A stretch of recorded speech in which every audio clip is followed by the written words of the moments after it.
ملګرو د امریکا ولسمشر ډونالډ ټرمپ له نوم سره ښه اشنا یاست. دی ډیر شتمن سړی دی، میلیاردر دی. همدا شتمني هم د دې سبب شوې چې نن ولسمشر سي.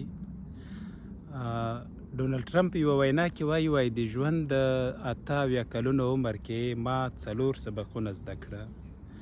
یو دا دی چې که 2 لکه ګټه لري د میاشتې یا د عاید وي، نو کورنۍ ته وایي چې 1 لک دي، او نورو خلکو ته وایي چې د میاشتې 50,000 ګټه کوم. یوه بله خبره یې دا ده، وایي که چا درنه مشوره نه وي غوښتې، په خپل سر مشوره مه ورکوه، ځکه که مشورې دې نتیجه ورکړه، هغه کس به هېڅ وخت ونه وایي چې خیر ویسې ما ته دې مشوره راکړې.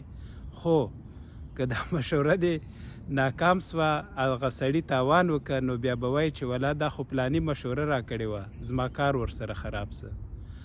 درېیمه خبره یې دا ده، وایي چې چېرته کوم مجلس یا ناستې ته ځې، نو هر څه دې چې په خوله راځي، که حقیقت او رښتیا هم وي مه یې وایه، ځکه وایي دا ستا صداقت نه ښیي، بلکې له عقل او تدبیر کار واخله.